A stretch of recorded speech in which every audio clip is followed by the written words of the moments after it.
খলিফাতুল মুসলিমিন হযরত ওমর নামাজের বিষয়টা প্রকাশ্যে আনছেন ওমরের দ্বারা। সর্বপ্রথম ওমর এটার প্রতিবাদ করছে। কোন সাহাবী না, যেই ওমরের মেজাজ মতো কুরআনের আয়াত নাজিল হইতো, ওমর যেটা চাইতো আমার আল্লাহ সেটাই নাজিল করতো। সুবহানাল্লাহ। একবার এক মুনাফিক, টাটকা মুনাফিক এবং মুনাফিকের লিডার ওই আব্দুল্লাহ ইবনে উবাই ইবনে সুলুল, নাম শুনেন আপনারা? যত মুনাফিক আছে এর মধ্যে এরা ছিল লিডার। এবং মারাত্মক শয়তানের খারাজিল কি ছিল, সাধারণ শয়তান না। এরা দেখতে বোঝা যাইতো বহুত বড় আল্লামা, লম্বা দাড়ি, লম্বা পাঞ্জাবি, মাথায় ফাগরি। এত বড় বুজুর্গ রাসূলের একেবারে খুব কাছে কাছে থাকতো। এমনকি রাসূল যখন বক্তব্য দিত এর আগে হে উঠতে খারি হইতো, এই লোক সকল তোমরা শান্তভাবে বসো, আল্লাহর পয়গম্বর এখন আমাদের সামনে বক্তব্য রাখবে। কি সুন্দর করে রাসূলকে উপস্থাপন করত। এমন ভাবে চলতো যে রাসূলের সবচেয়ে মহব্বতের ঘনিষ্ঠ লোক হলো এই আব্দুল্লাহ ইবনে উবাই। কিন্তু এই যে শয়তানের কি পরিমাণ খারাজিল, এটা আপনারা একটু পরে বুঝবেন। এই আনসার আর মুহাজির সাহাবীদের মধ্যে দ্বন্দ্ব লাগাই দিছে। কিন্তু মিছিল হইতেছে আনসার সাহাবীরা আর মুহাজির সাহাবীদের মধ্যে এই আব্দুল্লাহ ইবনে উবাই দ্বন্দ্ব লাগাই দিছে।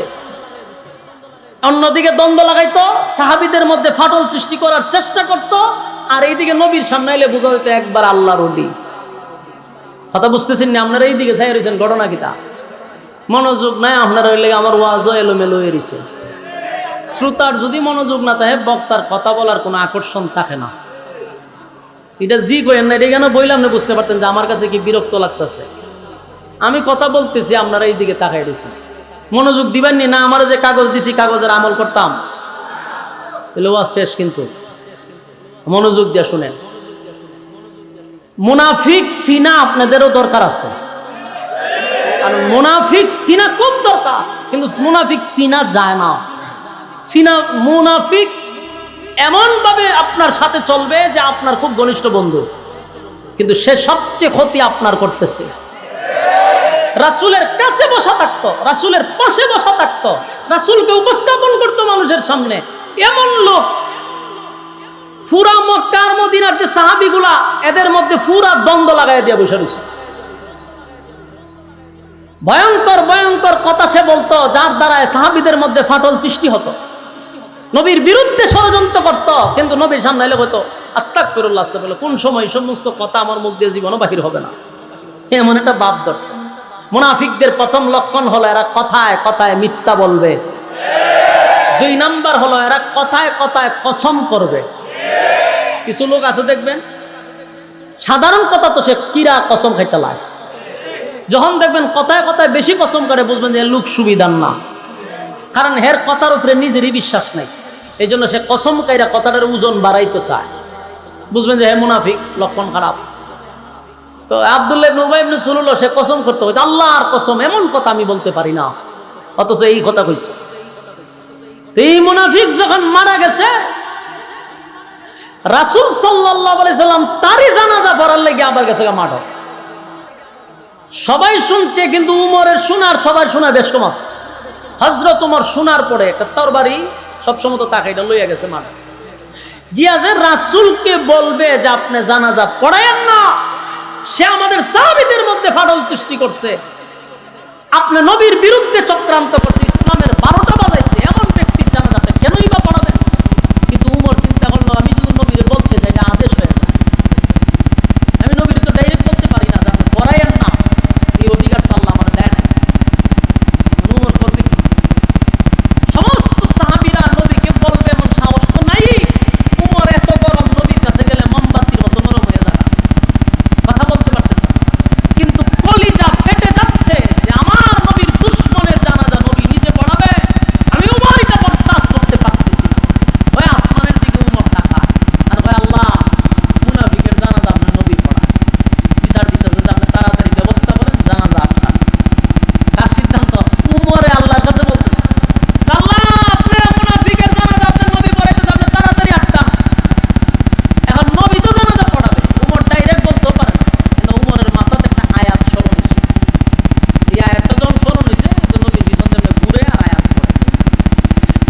تستغفر لهم أو لا تستغفر لهم إن تستغفر لهم 70 مرة فلن يغفر الله لهم ذلك بأنهم كفروا بالله ورسوله والله لا يهدي القوم الفاسقين খলিফাতুল মুসলিমিন হযরত ওমর হাবিবে কিবরিয়ার চতুর্দিক দিয়া ঘুরতেছিল আর আয়াতে কারিমাটা বারবার তেলাওয়াত করতেছিল। বারবার একই আয়াত নবীজির সামনে পিছনে চতুর্দিক দিয়া যখন আয়াতে কারিমাটা তেলাওয়াত করতেছিল, আল্লাহর হাবিবের বুঝার বাকি নাই ওমর আমারে কি বুঝাইতে চায়। নবী বুঝতে পারছে। বারবার খলিফাতুল মুসলিমিন ওমর যখন আয়াত পড়ে, আল্লাহর হাবিব বলে ওমর বারবার কেন তুমি আয়াত পড়তেছ, কি বুঝাইতে চাও, কি বলতে চাও? এই আয়াতের কোথাও তো নামাজের কথা নিষেধ নেই। এই আয়াতে রব্বে কারীম বলেছেন আমি নবী হইয়া যদি মুনাফিকের জন্য একবার নয় দুইবার নয় 70 বারও যদি দোয়া করি আমার আল্লাহ দোয়া কবুল করবে না, কিন্তু মুনাফিকের জানাজা পড়াবো না এমন কথা এই আয়াতে নেই। কথা কি বুঝতেছে? হযরত ওমর বারবার আয়াতে কারিমা তেলাওয়াত করার উদ্দেশ্য হলো এই আয়াতের মধ্যে আল্লাহ বলছেন মুনাফিক এত খারাপ নবীর দোয়া অথবা অভিশাপ ডাইরেক্ট আল্লাহর দরবারে পড়তা নাই, কবুল হয় না। কিন্তু আল্লাহ নিজেই বলে মুনাফিকের জন্য আপনি নবী হইয়া যদি 70 বার দোয়া করেন আমি আল্লাহ আপনার দোয়া কোনোদিন কবুল করব না।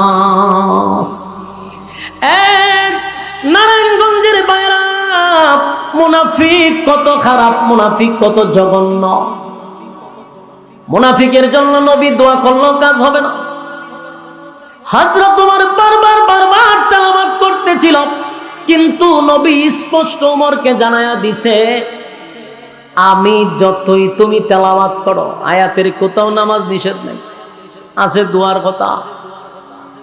হযরত ওমর চিন্তায় পড়ে গেল, বাস্তব আয়াতের কোথাও তো জানাজা পড়াবে না এমন কথা আয়াতের ইঙ্গিতেও নাই। তাহলে তার মানে নবী জানাজা পড়াবে, আমি ওমর কেমনে বরদাস্ত করি? বারবার আসমানের দিকে তাকায় আর হযরত ওমর বুঝাইতে চায় মালিক মুনাজাতের কথা নিষেধ করছেন, কিন্তু আপনি তো জানাজার কথা নিষেধ করেন নাই, জানাজার কথা তো নিষেধ করেন নাই, আপনার নবী তো এখন জানাজা পড়াবে। পয়গম্বর জানাজা পড়ানোর জন্য অলরেডি জানাজার মাঠে নবী দাঁড়ায়া গেছে। সাহাবীদের চোখেও পানি, কারণ নবী দুশমন সবাই জানে। আব্দুল্লাহ ইবনে উবাই ইবনে সুলুল নবীর দুশমন। নবীজি জানাজার মধ্যে দাঁড়াই গেল, হযরত ওমর জানাজায় দাঁড়াইল, এমন কি আমার নবী জানাজাটা কমপ্লিট পড়ায়া দিল। তার মানে ওমর বারবার নবীরে যে আয়াত স্মরণ করলো এটা ছিল মুনাজাতের কথা, কিন্তু জানাজার নামাজ নিষেধ এমন আয়াত এখনো নাজিল হয় নাই। আর নবী মুনাফিকের জানাজা পড়ায়া দিছে। হযরত ওমরের মনটা বড় ব্যথায় ব্যথিত। এর মধ্যে নবী জানাজার পরে একটু তুতুনিয়া মুনাফিকের মুখে নবী লাগায়া দেয়। কিছুক্ষণ পরে এখানে শেষ হয় নাই, নবীজির শরীরে উপরে একটা জুব্বা ছিল, জুব্বাটা নবী খুলল, খোলার পরে জুব্বাটা বেঈমানকে পড়ায়া দিল। কি বুঝলেন? কথা কি শুনতেছে? এর কবর জিয়ারত করতাম আইছি আমি, মুর্দার মতো বইয়া থাকলে তো না। কথা কি বুঝতেছেন নি? যে মারা গেছে কি মুমিন ছিল না টাটকা শয়তান ছিল? টাটকা শয়তানরা নবী জুব্বা দিছে। বিষয়টা বোঝার চেষ্টা করে। এত বড় একজন মুনাফিকের শরীরে আমার নবীর বরকতি জুব্বা যখন পড়ায়া দিছে, সাহাবীরা আর বরদাস্ত করতে পারে না। অনেক সাহাবী গইরাইয়া কান্না শুরু করছে। কান্নার বলে সাহাবী হইয়া নবীর জুব্বা পাইলাম না গো, নবীর জুব্বা পাইলাম না। একটা টাটকা বেঈমানের বাচ্চা আমার নবীর জুব্বা পাইছে। কান্নার রোল পড়ে গেছে। সাহাবীরা কান্দি জন্য, সাহাবী হইয়া নবীর জুব্বা পাইলাম না, একটা মুনাফিক হইয়া নবীর জুব্বা পাইছে। কান্না শুরু করে দিলাম। এমনি আল্লাহর হাবিব বলে, সাহাবীরা রে, আমি কেন তারে জুব্বা দিলাম, আমি কেন তারে তুতু দিলাম, ভালো করে শোনো। আমি তারে তুতু দিছি, আমি নবীর মায়া বেশি, আমার নবীর মহব্বত বেশি। একটু তুতু দিলাম যেন তুতুর বরকতে আমার আল্লাহ যেন তারে মাফ করে দেয়। আর আমি তারে জুব্বা দিছি কেন জানো? জুব্বা কেন দিলাম জানোনি? বদরের যুদ্ধে আমার অনেক সাহাবীরা শাহাদাত বরণ করছে। দাফন করার সময় তাদেরকে কাপন পরাবো, এই কাপড়টুকু আমার সাহাবীদের শরীরে ছিল না। তাই অনেক সাহাবীদের নিজের শরীরের জুব্বাগুলি খুলে খুলে অনেক সাহাবীদেরকে কাপন স্বরূপ পরায়া দিছে। এদের মধ্যে আমার চাচা ছিল, দেখতে অনেক লম্বা মোটা, যার তার জুব্বা আমার চাচার শরীরে লাগে না। সেই আব্দুল্লাহ ইবনে উবাই ইবনে সুলুল সব সময় আমার পাশেই থাকতো, কারণ শয়তান সবসময় পাশেই থাকে, কথা কয় না, নবীর পাশেই থাকতো। সেদিন মুনাফিক আব্দুল্লাহ চিন্তা করল, নবীর চাচার জুব্বার কোনো ব্যবস্থা হচ্ছে না। উনিও যেমন মোটা, আব্দুল্লাহ ইবনে উবাই ইবনে সুলুল লম্বা মোটা। তাই সেদিন চোখ শরমে হইলেও আব্দুল্লাহ ইবনে উবাই ইবনে সুলুল নিজের জুব্বাটা সেদিন খুলে নবীর চাচারে কাপন স্বরূপ পরায়া দিছে। আল্লাহর নবী বলেন, সাবির শুন, আমি আমার চাচারে, এই আব্দুল্লাহ ইবনে উবাই ইবনে সুলুল আমার চাচারে জুব্বা পরায়া দিছিল। আমি তার কাছে ঋণী ছিলাম। আমি আজকে আমার জুব্বাটা আব্দুল্লাহ ইবনে উবাই ইবনে সুলুল দিয়া আমি নবীর ঋণ থেকে মুক্ত হইছি। একটা জবান বন্ধ রাখবেন, আল্লাহু আকবার। আরো জোরে করে আল্লাহু আকবার। ইমানের আওয়াজ দিয়ে বলেন আল্লাহু আকবার। নবীর কত মায়া, নবীর কত মায়া, নবীর কত মায়া। নবী বলে, আমি ঋণ পরিশোধ করতে চাইছি, তাই তো নিজের জুব্বাটা পরায়া দিছি। এই দৃশ্যটা দেখছে যে মারা গেছে তার কিছু ছাত্র ছিল, একজন দুইজন নয়, 90 কিছু মুনাফিক, 1000 মুনাফিক তার ছাত্র ছিল। 1000 মুনাফিক জানাজায় আসছে দৃশ্যটা দেখার জন্য। যেই মাত্র নবীর এই দৃশ্য দেখলো, মুনাফিকরা একে অপরকে বলতে লাগলো, কার বিরোধিতা জনম্বর করলাম, কার বিরোধিতা করলাম রে, জীবনটা বর কার বিরোধিতা করছে। যেই নেতার কথা শুনে আব্দুল্লাহর পুত্র মুহাম্মদ রে মারার জন্য ষড়যন্ত্র করছি, তার রক্ত জড়ানো ইসলামের 12টা বাজানোর জন্য চেষ্টা করছি, সেই আব্দুল্লাহর পুত্র মুহাম্মদ আমাদের নেতারে জুব্বা পরায়া দেয়, আমার নেতারে তুতু লাগায়া দেয়। তার মতো ভালো মানুষ কি আল্লাহর জমিনে আর থাকতে পারে? এত সুন্দর আখলাক আর চরিত্র দেখা 1000 মুনাফিক নবীর সামনে গিয়া হাজির হইছে। ডাক দেয়া বলে, হাবিব, অন্যায় করছি গো, অপরাধ করছি, নিজের মাথায় নিজে কোরাল মারছি। আপনার মতো পয়গম্বর পাইয়া এত বড় টাটকা শয়তানের অনুসরণ করছি, জীবনটা বর আপনার বিরোধিতা করলাম, কিন্তু আজকে আশ্চর্য হয়ে গেলাম। দুশ্মনের প্রতি আপনার যে মায়া আর মহব্বত, দুশ্মনের প্রতি যদি আপনার এত মায়া হয়, দুশ্মনের প্রতি যদি আপনার এত ভালোবাসা হয়, তাহলে আপনার বন্ধুর প্রতি আপনার ভালোবাসাটা কেমন হবে? আশ্চর্য হয়ে গেলাম, ভুল করছি, অন্যায় করছি, বুঝতে পারি নাই। আজকে হাজার হাজার সাহাবীদের সামনে আমরা আপনার হাতে কালেমা পড়ে ঈমান আনছি। পড়ায়া দেন লা ইলাহা ইল্লাল্লাহু মুহাম্মাদুর রাসূলুল্লাহ সাল্লাল্লাহু আলাইহি ওয়াসাল্লাম। কালেমা পড়ায়া দিলাম। অসংখ্য সাহাবীদের মাঝখানে 1000 মুনাফিক কালেমা পড়িয়া ঈমান আনলো। সাহাবীরা তো খুশি, মরছে একটা, কালেমা পড়ছে কয়টা? মরছে তো একটা, কালেমা পড়ছে তো 1000। সাহাবীরা খুশি, কিন্তু সবার মুখে হাসি। হযরত ওমর এখনো রাগান্বিত। ওমরের মনটা এখনো খুশি হয় নাই। ওমরের সিদ্ধান্ত হলো, এত বড় মুনাফিক, তার ছাত্ররা পর্যন্ত সাক্ষী দিল সে যে টাটকা মুনাফিক।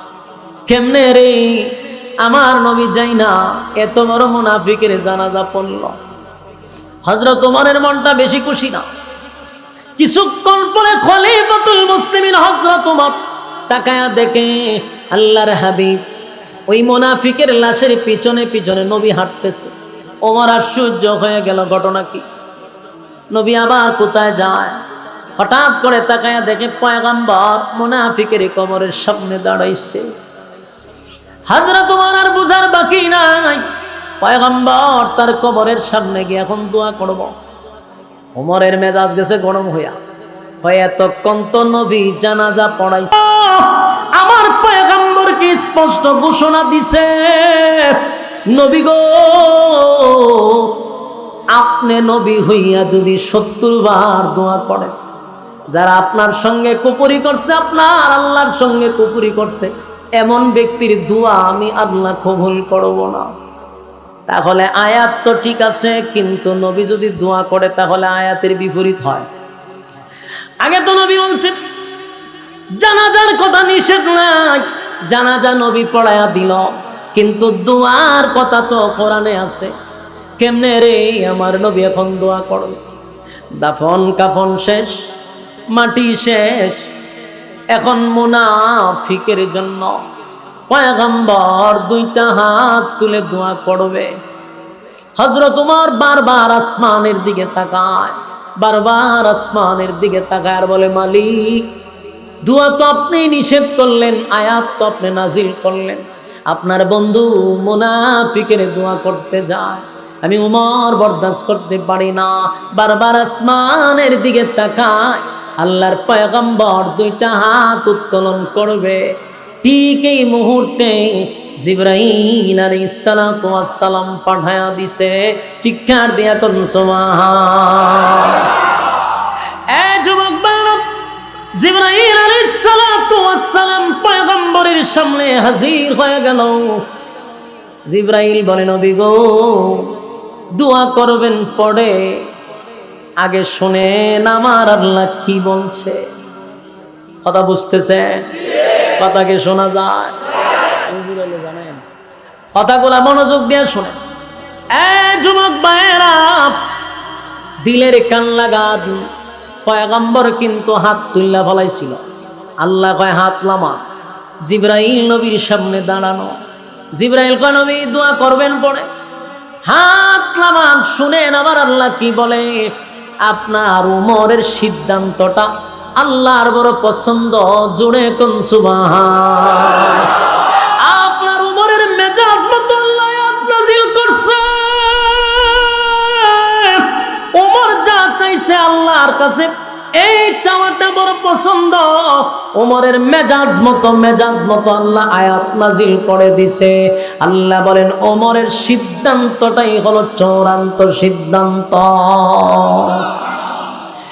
আল্লাহর নবী যখন হাত তুলবে আল্লাহ আয়াত নাযিল করছে, ওয়ালা তুসাল্লি আলা আহাদিন মিনহুম مات أبدا ولا تقم على قبري ولا تصلي আল্লাহ আয়াত নাজিল করছে নাজিল করে বলে নবী গো নেক্সট টাইমে পরবর্তীতে ভবিষ্যতে আর কোনো দিন কোন মুনাফিকের জানাজা আপনি নবী পড়াবেন না।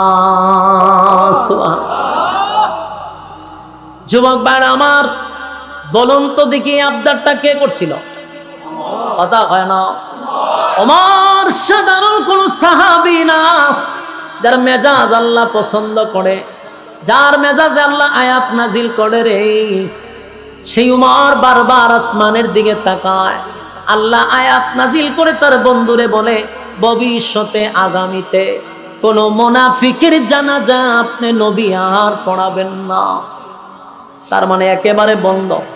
ওয়ালা তুসাল্লি আলা আহাদিম মিনহুম মাতা আবাদান ওয়ালা তাকুম আলা কবরি। শুধু জানাজা না, আল্লাহ বলেন মুনাফিকের কবরের সামনে দাঁড়াইয়া আপনি কোনোদিন মোনাজাত করবেন না।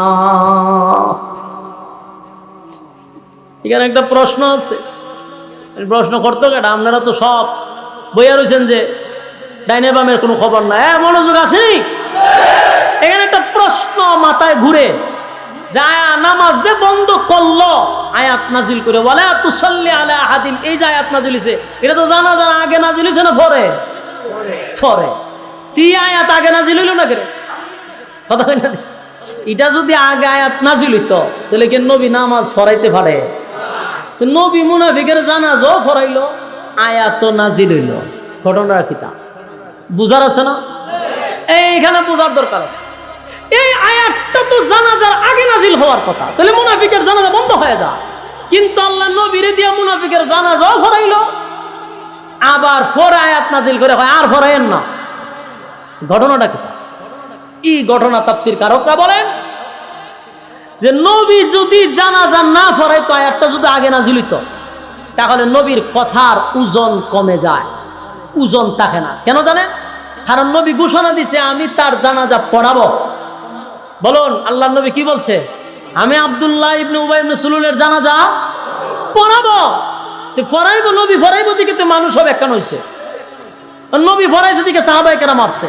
এখন যদি আল্লাহ আয়াত নাজিল করে নামাজ বন্ধ করে দেয়, তো নবীর কথার ওজন থাকেনি। মানুষের কাছে নবীর ওজন কমে যাবে যে কইছে পড়াইবো, পড়াইছে না। এমন এতটুকু ওজন আল্লাহ নবীর কমাইতে দেয় নাই। আপনি কইছেন ফরাইবেন, আমি আল্লাহ ফরাইবার সুযোগ করে দিছি, আপনার কথার ওজন যেন নষ্ট না হয়। কিন্তু নেক্সট টাইমে পরবর্তীতে আর কোনোদিন জানাজা পড়াইবেন না। এটা শুধু নবীর কথার ওজন রাখার লেগে। কথা কি বুঝতেছে? এবার আয়াতে কারিমা যখন নাজিল হয়ে গেল ওয়ালা তুসাল্লি আলা আহাদিম মিনহুম মাতা আবাদান ওয়ালা তাকুম আলা কবরি, নেক্সট টাইমে পরবর্তীতে আর কোনোদিন আপনি মুনাফিকের জানাজা পড়াবেন না। এমনকি মুনাফিকের কবরের সামনে দাঁড়াইয়া আপনি কোনোদিন মোনাজাত করবেন না। কথা কি বুঝতেছে?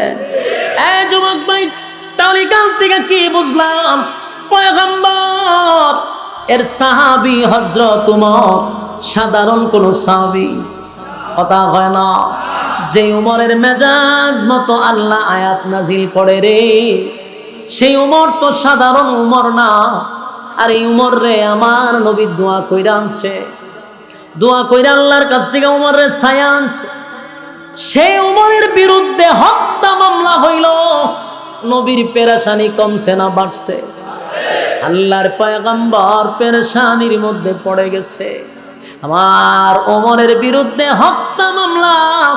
এখন যদি আমি নবী যদি রায় দেই, অবশ্যই তাকে ফাঁসির কাস্টে ঝুলাইতে হবে, মৃত্যুদণ্ড।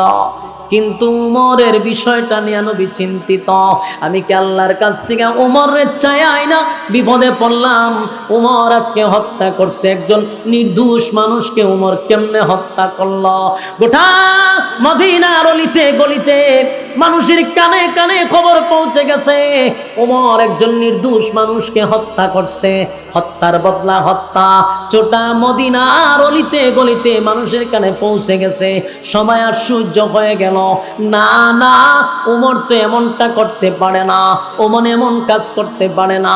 আল্লাহর নবী হলেন বিচারক, ওমর হলেন অপরাধী, নবী বিচার করবে।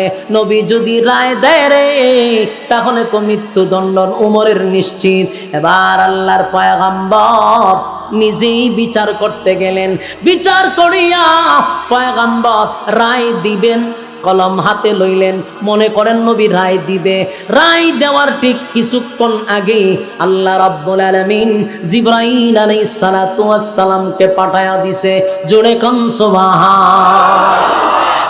আমার নবী আল্লাহর হাবিব যেই মাত্র ওমরের বিরুদ্ধে রায় দিবেন, ওমর নির্দোষ মানুষকে হত্যা করছে, ওমরকে মৃত্যুদণ্ড দেওয়া হবে, রায় দেওয়া হবে। আল্লাহর নবী বিচারক, ওমর হলেন অপরাধী, আর গোটা মানুষ চতুর্দিক দিয়ে দাঁড়ায় আছে, ওমর এমন কাজ কেমনে করলো? সবাই তো আশ্চর্য। নবীজি বিচারক, রায় দিবে। জিবরাইল আলাইহিস সালাতু ওয়াস সালাম আয়া হাজির, আর বলে হাবিব রায় দেওয়ার আগে আল্লাহ কি বলছে আগে শুনেন, আল্লাহ কি বলছে শুনেন। আর নবীও বারবার মনে মনে বার চাইছিল আল্লাহর পক্ষ থেকে কোনো নিউজ আসে কিনা। সুবহানাল্লাহ। নবীর মনে মনে ছিল যে কোন সময় আল্লাহর পক্ষ থেকে কোনো বার্তা, কারণ ওমর তো সাধারণ ব্যক্তি নয়, নবীজি যেহেতু বিচারক, রায় তো মৃত্যুদণ্ডই হবে। কিন্তু আল্লাহ আয়াত নাজিল করে দিল। কোন আয়াত? যে আয়াত আমি আপনাদের সামনে খুতবাতে পড়ছি। আল্লাহ রাব্বুল আলামিন সূরা নিসার 65 নম্বর আয়াতে কারিমা এই ঘটনার কেন্দ্র করে নাজিল করে। এতক্ষণে বুঝছেন কেন নাজিল হয়েছে? কথা হয় না, নাজিল হয়েছে যে আরো ঘটনা শুনুন।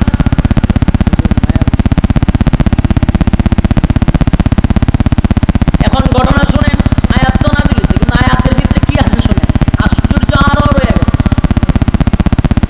সব দিকে ওমরের বিচারের অপেক্ষায় চতুর্দিকে দাঁড়ায় আছে, আর যেই লোকটারে হত্যা করছে তার আত্মীয় স্বজন চতুর্দিক দিয়ে দাঁড়ায় আছে। তাদের ভিতরে খুশি, ওমরকে মৃত্যুদণ্ড দেওয়া হবে।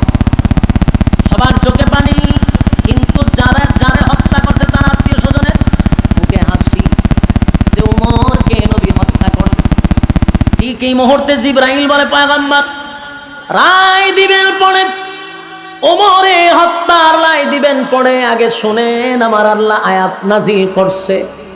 ফালা ওয়া রাব্বিকা লা ইউমিনুনা হাত্তা ইউহাক্কিমুকা ফীমা শাজারা বাইনাহুম সুম্মা লা ইয়াজিদু ফী আনফুসিহিম হারাজান মিম্মা কাদাইতা ওয়া ইউসাল্লিমু তাসলিমা।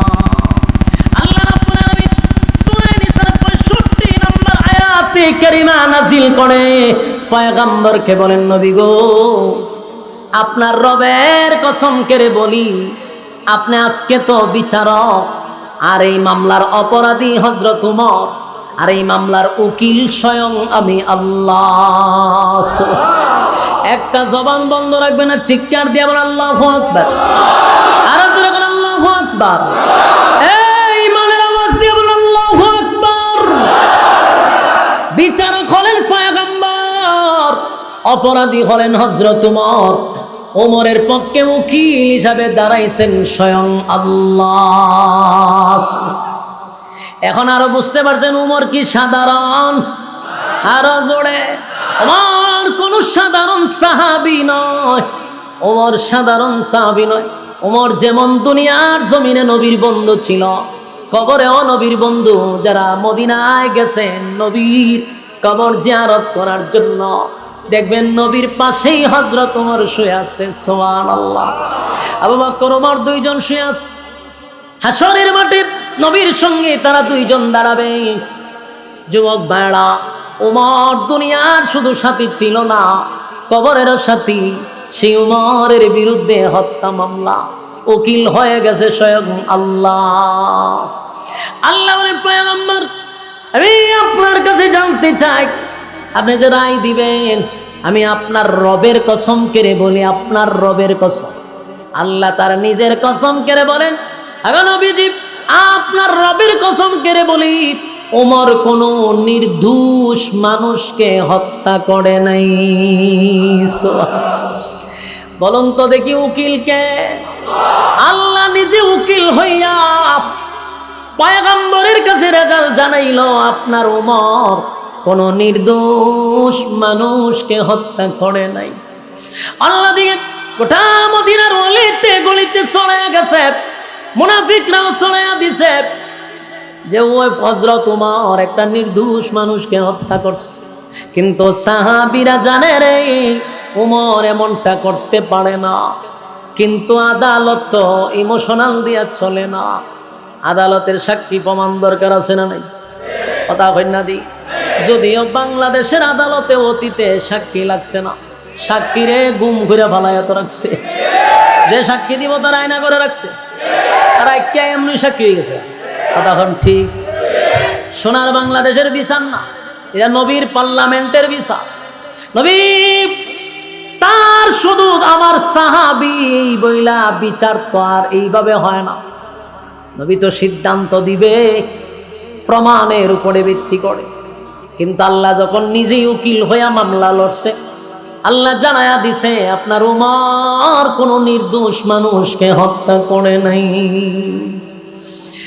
যেই লোকটাকে ওমর হত্যা করছে তার আত্মীয় স্বজন আপনার কাছে মামলা করছে, সবাই আইসা বলতেছে আমরা একটা মুসলমান। মামলাটা কেমনে করছে শুনেন। হয় আমরা একটা মুসলমান, আমার ভাইও ছিল মুসলমান, মুসলমান হইয়া উমর মুসলমানরে কেন হত্যা করলো, তার বিচার পছন্দ হয় নাই। ইসলামের কোথাও তো এমন কথা বলা নাই যে বিচার পছন্দ না হইলে অন্য জায়গায় নিয়ে যাইতে পারবে না, এমন কি কোনো নিয়ম আছে? এইদিকে তাকান, কি মনোযোগ দিছে দেখেন। সাধারণ পাবলিক আটলে বাড়াই দিয়ে তাকায় তাকায় ওয়াজ উঠতেছেন আমরা মনোযোগ দিয়া, আমারও কপাল খারাপ। এদিকে তাকান, ছেড়ে দিতাম আর 5টা মিনিট সময় দেন, উজুরাইছে আমি ছেড়ে দিব, কিন্তু মনোযোগ দেন না শুনলে আমার একটা আফসোস থাকবে। তাহলে মনোযোগ না দিয়ে দিয়ে চাই দিয়েছেন করে, তাহলে আমার আর মনোযোগ থাকেনি, কথা আকর্ষণ থাকে যে আমি ওয়াজ করি হেমত আছে এত শ্রোতা। এটা আপনি যখন ক্লাসের শিক্ষক হইবেন, আপনি যদি ফরান ছাত্র দুই দিতে চাই যে বাদাম খায় বুট খায়, এইসব মেজাজটা কেমন হইব আপনার? যে আমি ফড়াই হ্যাঁ দিকে চাই রয়েছি, এটা তো মাঝে ফিরে আছে আমরা তোলবার মন চায়। না আপনারা তো আমি কিছু করার লেগে উস্তাদ হয়ে গেছি, অন্ত আমি তো আপনারা শাসন করতাম না। কিন্তু আপনারা যে বারবার এদিকে তাকাইতেছেন, মেজাজ গরম হইতেছে, একটু এদিকে চান এদিকে চান করে এদিকে চান, আমার দিকে তাকা, তাহলে আমার কথা বলার আকর্ষণ থাকবে। খালি দেহে উজুর নিয়ে পড়ছে, উজুর এলে আমি ছেড়ে দিই, মনোযোগ দিয়ে শুনেন। বলুন তার আত্মীয় স্বজন কি বলে মামলা করছে যে আমরা একটা মুসলমান, আমার ভাই মুসলমান, মুসলমানদের মুসলমানে হত্যা করলো হুজুর, এ মুনাফিকে কি বাপ লইয়া বিচার দেয়? হয় হুজুর বলেন তো দেখি ইসলামের কোথাও কি আছে যে একজনের বিচার পছন্দ হয়েছে না, সে আর এক জায়গায় সানি বিচারের লেগে যাইব, এলি এটা কি কোনো অপরাধ? রাসূল কয় এটা কোনো অপরাধই না। তো অপরাধ যদি না হয়, আমার ভাইয়ের বিচার পছন্দ হয়েছে না, সে আর এক জায়গায় বিচার লইয়া গেছে, এলে তার হত্যা করবে। ওই মামলা এইভাবে দিছে, গোটা মদিনায় তো জানে উমর হত্যাকারী। সবার মুখে মুখে এবার মামলার রায় কিন্তু আল্লাহ দিয়া দিছে উমর নিরপরাধ, কোনো অপরাধী করছে না। আল্লাহ কয় নবী গো, যারা আপনার কাছে বলছে যে তারা মুসলমান, তারা মামলার কথা হলো মুসলমান হইয়া হযরত ওমর একজন নির্দোষ মুসলমানকে হত্যা করছে। আল্লাহ বলেন আপনার রবের কসম করে বলি উমর কোন নির্দোষ মানুষকে হত্যা করে নাই। তার মানে যারা হত্যা করছে এর কি আছে? হয় হত্যা করে না, যারা হত্যা করছে তার অপরাধ। অপরাধটা কি? সে নিজের দাবি করে মুসলমান, হত্যা হয় না, সে নিজের দাবি করে মুসলমান। فلا وربك لا يؤمنون حتى يحكموك فيما شجر بينهم ثم لا يجدوا في أنفسهم حرجا مما قضيت ويسلموا تسليما। আল্লাহ বলেন আপনার রবের কসম, ওমর কোনো নির্দোষ মানুষকে হত্যা করে নাই। যারা নিজেরে মুসলমান দাবি করতেছে তারা আপনার বিচার পছন্দ করে না, আপনার বিচারের উপরে তারা সন্তুষ্ট না, কিন্তু নিজেরে কয় মুসলমান। কথা হয় না? যুবক ভাই, নিজেরে দাবি করে মুসলমান, কিন্তু আমার নবী বিচার করে দিছে, বিচারের রায় দিছে, সে বলে আমার বিচার পছন্দ হয় নাই। নবীর বিচার যার পছন্দ হয় নাই সে কি কোনোদিন মুমিন হতে পারে? সে কি মুসলমান হতে পারে? হযরত ওমর তো এমন একটা রাটার, তার রাটারে সব ধরা পড়ে। কথা হয় না? সে যখন বলছে নবীর বিচার আমার পছন্দ হয় নাই, তখন ওমর নিশ্চিত বুঝতে পারছে হ্যাঁ কোনো মুসলমানই না। কথা হয় না? ওমরের রাটারে ধরা পড়ছে যে কোনো মুসলমানই না। নবী বিচার কইরা দিছে, আমার বিচার পছন্দ হইছে না। ওমর বুঝতে পারছে হ্যাঁ মুনাফিক। ওমর তো মুসলমানকে হত্যা করে নাই, নির্দোষ মানুষকে হত্যা করে নাই, ওমর একটা টাটকা মুনাফিককে হত্যা করছে। তুই আমি ইহুদি, নবীর বিচার পছন্দ হইছে না, মাইনে নিব, কারণ ইহুদি নবীর বিচার পছন্দ নাই হইতে পারে। কিন্তু তুই কস আমি মুসলমান, নবীর বিচার পছন্দ হইছে না, তুই তো মুসলমানের নাম দিয়া তুই মুসলমানের ক্ষতি করতেছিস, তুই মুনাফিক। তুই মুনাফিক হলো সমাজের জন্য ভাইরাস, ইসলামের জন্য ভাইরাস। উমর ভাইরাস দূর করছে। উমর কোনো অপরাধ করছে না, আল্লাহ রায় দিছে, উমরের মামলা ডিসমিস। তখন ঠিক সমাজের আমাদের মধ্যে এখান থেকে শিক্ষা গ্রহণ করতে হবে। এখানে দুইটা শিক্ষা আছে, বলুন কয়টা? এক নম্বর শিক্ষা হলো নিজেরে মুসলমান দাবি করব, নিজের ইমানদার দাবি করব, মাথায় টুপি দিব, দাড়ি রাখবো, পাগড়ি পরব, আবার নবীর তরিকা অনুযায়ী জীবন যাপন করতে আমার পছন্দ হয় না। তুমি মুসলমান নয়, তুমি মুনাফিক। তুমি নিজেরা মুসলমান দাবি করো কিন্তু নবীর তরিকায় চলতে ভালো লাগে না, আল্লাহর হুকুম পালন করতে তোমার ভালো লাগে না। বাংলাদেশে আপনারা দেখছেন না সুশীল সমাজ, নিজেরা দাবি করে মুসলমান কিন্তু ইসলামিক আইন কানুন তার ভালো লাগে না। মৌলবী দেখলে তার শরীরে অ্যালার্জি সৃষ্টি হয়, হে আবার নিজেরা দাবি করে আমি একজন মুসলমানের ঘরের মুসলমান। শাহরিয়ার মুরগি সুরা, রাশিদ খান মেনুন্যা, এরা দেখবেন আলেম ওলামা দেখলে এরা শরীরে খালি খাদ্যিত, এরা এমনি অ্যালার্জি উঠত। একটা খালা মানিক্যা দৌড়ছে আমরার এলাকা দিয়া, আমরা লজ্জিত যে আমরা সিলেট এরে ধরছে, বর্ডার গার্ডও গিয়া হেরে ধরছে। হে ধরা হয় আমার ভুল হয়েছে, ক্ষমা করে দেন। হয় আর এক সুরার মতো এই সুরায় এরা মূলত নামে মুসলমান কিন্তু এরা মুনাফিক বেঈমান, ঠিক কিনা বলেন? এরকম অসংখ্য মানুষ আছে আমার সাথে আপনার সাথে সমাজে চলাফেরা করে, নিজেরে কয় মুসলমান কিন্তু নবীর তরিকা ভালো লাগে না, আল্লাহর হুকুম ভালো লাগে না, আলেমদেরকে সহ্য হয় না, মাদ্রাসা সহ্য হয় না, মাদ্রাসার ছাত্রদেরকেও দেখতে পারে না। কারণ টুপিদারি দেখলে শরীরে খালি খাদ্য হয়। বুঝবেন এরা আব্দুল্লাহ ইবনে উবাই ইবনে সুলুল। তখন ঠিক এখান থেকে শিক্ষা গ্রহণ করতে হবে। নামাজ পড়লেই মুসলমান হওয়া যায় না, দাড়ি রাখলেই মুসলমান হওয়া যায় না, নিজের মুমিন দাবি করলেই মুমিন হওয়া যায় না। বাস্তব না বাস্তব? এই জন্য এই আয়াত নাজিল করে কয় যে নিজের দাবি করে মুসলমান, হে কোনো মুসলমান না, হে মুনাফিক। না নবী বিচার করে দিছেন, হে কয় পছন্দ হইছে না, তাহলে হে মুসলমান হয় কেমনে? এই জন্য দেখুন সমাজের মধ্যে কেউ কাউরে বেঈমান কয় না। জেনা করতেছে হেও নিজের ইমানদার দাবি করে, সুদ খাইতেছে হবেন সেও ইমানদার দাবি করে, লম্পটবাজি চাঁদাবাজি করতেছে সেও নিজের মুসলমান দাবি করে, বেপরদায় চলে সেও নিজের মুসলমান দাবি করে। কারণ আপনি যে ইমান মাপবেন থার্মোমিটার নাই, তখন ঠিক নেই। এই জন্য দেখবেন সুদ করে হয় আমি ইমানদার, বেনামাজিও হয় ইমানদার, ঘুষ করে হয় ইমানদার, ঠিক না? ঠিক হ্যাঁ। এর যে শাহরিয়ার কবির 16 বছর হয়ে গেছে আমি মুসলমান। বাস্তব না বাস্তব? কেন বলছে থার্মোমিটার নাই আমার? সম্মানিত শুধু এখানে একটা শিক্ষা। 2 নম্বর হলো আল্লাহ আয়াত নাজিল করলো ওয়ালা তুসাল্লি আলা আহাদিম মিনহুম মাতা আবাদা ওয়ালা তাকুম আলা কবরি। এই আয়াত নাজিল করে নবীরে কি বলছে? নেক্সট টাইমে পরবর্তীতে আর কোনোদিন মুনাফিকের জানাজায় আপনি শরীক হবেন না এবং মুনাফিকের কবরের সামনে দাঁড়ায় দোয়া করবেন না। কথা কি বুঝতেছেন আমার? কোরআনের একটা মুজিজা হলো কোরআন নাজিল হয় তার বিশেষ কোনো প্রেক্ষাপটে, কিন্তু তার হুকুম তাকে কিয়ামত পর্যন্ত। বুঝেন নাই? আমি বুঝাই বলছি। নামাজের আয়াত নাজিল হয়েছে কত বছর আগে? ১৫০০ বছর আগে নামাজের হুকুম আসেনি। কতদিন পর্যন্ত? তাহলে হুকুম কিন্তু কিয়ামত পর্যন্ত আছে। তো কোরআন নাজিল হয় তার বিশেষ কোনো প্রেক্ষাপটে, কিন্তু হুকুমটা থাকবে কিয়ামত পর্যন্ত। এই আয়াত নাজিল হয়েছে ১৫০০ বছর আগে মুনাফিককে কেন্দ্র করে। কিয়ামত পর্যন্ত তার হুকুম হলো, আপনি আমি যারা নবীর উম্মত দাবি করি, আল্লাহর গোলাম হিসাবে যারা দাবি করি, কোনোদিন মৃত্যুর আগ পর্যন্ত কোনো মুনাফিকের জানাজায় আপনি আমি যাব না। কথা কন? আর আমরা তো মুনাফিকের জানাজা তো যাই। ওই মুনাফিকরা মারা গেলে এদের জানাজা যাই।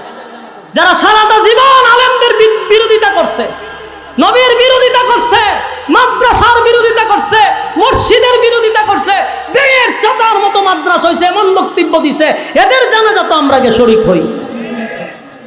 নির্লজ্জ আমরা। অথচ আল্লাহর কোরআনের আয়াত মুনাফিকের জানাজায় আপনি অংশগ্রহণ করতে পারবেন না। যদি করেন, কোরআনের আয়াত অস্বীকার করলেন। কথা কি আমার ক্লিয়ার? এই আমল করবেন তো? সম্মানিত সুধী, ইজ্জতের মালিককে, বেইজ্জতের মালিক ইজ্জত আল্লাহ দেয়। ইজ্জত কে দেয়? বেইজ্জতিও আল্লাহই করে। ইজ্জত দিয়া কাউরে চেয়ারে বসায়, এটা আমার এখানে বসাইছে মানে কি? আমার আল্লাহ ইজ্জত দিছে, আমার সম্মান দিয়ে এখানে বসাইছে। আমি আমার কথাই বলি, আমার কোনো অ্যাঙ্গেলে কোনো যোগ্যতা নাই, তাহলে এখানে আল্লাহ কেন বসাইল? আমার মা বাবা উস্তাদদের দোয়ায় হয়তো আল্লাহ এখানে বসাইছি ইজ্জত দিয়া। এখন আমি চেয়ার পাইয়া যদি ক্ষমতা পাইছি, এখন আমি যদি ক্ষমতার অপব্যবহার করি, জুতা কিন্তু আল্লাহর হাত। যেমন সম্মান দিয়া বসাইছে, উড়াইবার সময় জুতাটা ফিডাই আলামাইব। কথা কয় না? এই জন্য ক্ষমতা পাইয়া ক্ষমতার অপব্যবহার করা যাবে না। আল্লাহ ক্ষমতা দিছিল 16 বছর। 16 বছরের সময় কয় ওই 41 সাল বক্তব্য দেয়, আর হয় 41 সাল। আল্লাহ কয় যে 41 সাল দে তুই কস, এই 24 সালের 5ই আগস্ট খারা 41 সাল কস করে। কারণ কোন সময় আমি বেইজ্জতি করি এটা তো কোয়া যায় না। এই জন্য ক্ষমতা পাইয়া ক্ষমতার অপব্যবহার করতে নাই। আল্লাহ ক্ষমতা দিয়েও পরীক্ষা করে, টাকা দিয়া পরীক্ষা করে, সম্মান দিয়া পরীক্ষা করে। আরেকটা আশ্চর্য ঘটনা শুনুন। বাংলাদেশের জাতীয় মসজিদ বাইতুল মোকাররম, হ্যাঁ, এটার খতিব মানে একজন মন্ত্রীর মর্যাদার কাছাকাছি, ঠিক না? হ্যাঁ, উপমন্ত্রী মর্যাদা, সাধারণ কথা না। এই বাইতুল মোকাররমের মসজিদের একজন খতিব হওয়া এটা চারটিখানি কথাও না। কিন্তু আল্লাহ দেখেন ইজ্জত দিলে কিভাবে দেয়। যেই লোকটা বর্তমানে বাইতুল মোকাররমের খতিব হইছে, এখন আপনারা এখানে যারা প্যান্ডেলে বসে অনেকে হয়তো বা ওনার নামটাও জানেন না, কারণ উনি আমাদের মতো তো সোশ্যাল মিডিয়ায় থাকে না। আমরা তখন সোশ্যাল মিডিয়াতে যার যত জনপ্রিয়তা বেশি সে তত বড় বক্তা। বাস্তব না বাস্তব? তাহলে আমার মতো বক্তা রে মানুষে মজলিস হলো, এবার আমি নিজে চিন্তা করে যাই যে আমার মাপ লইতো না 60 কেজি কেড়ে নেয়। ওই যে ইউটিউবে দেখছে বক্তা এটা ভাইরাল, হেরান তুইব। এই ইউটিউবের বাহিরে এমনও আলেম আছে বাংলাদেশে যে যাদের এলেমের জাহাজ নিয়ে বসা আছে। আপনারা শুকরিয়া 2 রাকাত নামাজ পড়া দরকার। যেই আলেম বর্তমানে বাইতুল মোকাররমের খতিব হইছে বাংলাদেশে, ওনার মতো আরেকজন আলেম বাংলাদেশ আর নাই। এটা আমাদের জন্য একটা গর্ব। এশিয়া মহাদেশের মধ্যে যদি কোনো বাহিরে, শুধু বাংলাদেশে না, বাহিরে ওনার দাম আছে। কথা বুঝতেছেন? বাহিরে যদি কোনো ফতোয়ার বিষয় হয়, বাংলাদেশ থেকে যদি কেউ যাইতো চায়, তাহলে উনি বাহিরে যায় বিচারক হিসাবে। এত বড় আলেম, কিন্তু সাদা সিধা। জুতা কেমনে পড়ছে, কি বাইলে পড়ছে না উল্টা পড়ছে হুজুরের খবর নাই। এত সাদা সিধা মানুষ সোশ্যাল মিডিয়াতে নাই, সমালোচনা ওনার নাই, কারণ উনি ফেসবুকত তো নাই, মিডিয়াতেই নাই। কিন্তু আমরা বাঙালি যে জাতের, এখন দেখবেন যেই লোকটা সমালোচনার বাহিরে ছিল, আমরা সমালোচনা করতে আমাদের দিলও কাঁপে না, আমাদের টুডেও কাঁপে না, কারণ কিবুট মুজাহিদ তো সব জায়গায় আছে।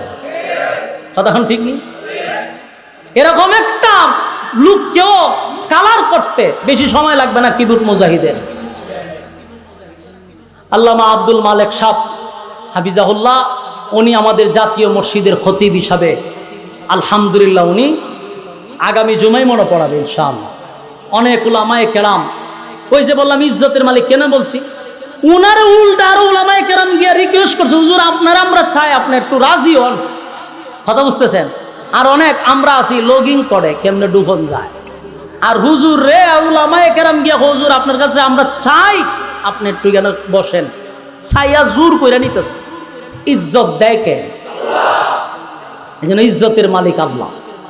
আমাদের এই দেশে এরকম আলেম আমাদের জন্য এটা গর্ব, ঠিক কিনা? আপনার মাহফিল আজকে যিনি আমার পরে বয়ান করবে উনিও সাধারণ কোনো আলেম না। কথা বুঝতেছেন? ওই দেওবন্দের ইমাম সাহেব আল্লাহ পাকের বাড়ি গিয়া কইবেন আপনার ভাগ্য, আমি খালি হুজুরের নাম এখানে দাওয়াত রাখছি, উনি সাধারণ কোনো আলেম না। ওই দেওবন্দে ওনার দিয়া ওনার পিছনে আলেমরা নামাজ পড়ছে, ওখানকার ইমাম সাহেব উনি বালিদারা মাদ্রাসার একদম সিনিয়র মুহাদ্দিস। চারটিখানি কথা, এই জন্য আমরা কদর করব, আলেমদেরকে কি করব? কদর করব। যেখানে আলেমের কদর নাই সেখানে আলেম জন্মায় না। কথা বুঝতেছে? এই যে মাদ্রাসা হয়েছে, এইখানে তো আমি আইসা দেখি শুনছি মাদ্রাসা, আমি অনেক জায়গার দেখি ঢাকা শহর বাড়া চলে, কিন্তু আলহামদুলিল্লাহ এটা বাড়া না। এখানে আলহামদুলিল্লাহ একটা পর্যন্ত মাদ্রাসা, অসংখ্য ছাত্র। এই মাদ্রাসা আপনাদের এই এলাকাবাসীর জন্য এটা একটা গর্ব। আপনারা তো ঘুমাই থাকেন সারা রাত, কিবোর্ডের যুদ্ধ করতে করতে আপনারা জানগা ঘুমাইয়া, আর রাতে 3টার সময় মাদ্রাসার তাহাজ্জুদের নামাজ চলে। আপনি গভীর রাত্রে আইসা দেখবেন মাদ্রাসা, আগে তো 16 বছর তো খালি মাদ্রাসাত পাঠাইছে যে জঙ্গি ট্রেডিং চলে। তুই গুয়েন দায়া দেখো হুজুর ট্রেডিং চলতে দেখো কেমনে, একবার উঠে আরেকবার বয়, আরেকবার নিচে মাটির ছেজদা দেয়, আবার খারো, ইডি জঙ্গি ট্রেডিং। কথা বুঝতেছে? ওই যে তাহাজ্জুদ পরে রাত্রে দেখছে রিপোর্ট দিছে জঙ্গি ট্রেডিং হইতেছে। তা আপনারা যখন রাত্রে ঘুমায়া থাকেন তখন এই মাদ্রাসাত গুলাতে হয় কোরআন তেলাওয়াত চলতেছে, না হয় তাহাজ্জুদ চলতেছে। সুবহানাল্লাহ। এর দ্বারা এলাকার মুর্দা গানের উপরে এর সওয়াবের প্রভাব পড়ে। বাস্তব না বাস্তব? আল্লাহ আপনাদেরকে বিপদ আপদ থেকে আল্লাহ হেফাজত করে। তুই মাদ্রাসাগুলো টিকা থাকতো নি? হ্যাঁ কথা কেন না? তুই মাদ্রাসার ফককে কার হাত তুলেন তো দিকালে, এখন যদি বিপক্ষে হাত তুলেন, তুই হাত না তুলেন তুলে বোঝা গেল সমস্যা আছে, মেনুন্যার গন্ধ আছে। কারো পুরো হাত তুলেন। সবাই কি মাদ্রাসার পক্ষে? ইনশাআল্লাহ। এটা কিন্তু আমি আরেকবার পরীক্ষা করবো ইনশাআল্লাহ। রাজি আছে? না একটা লোক লড়বেন না, আমি পরীক্ষা করতেছি মাদ্রাসার টিকা থাকার জন্য যা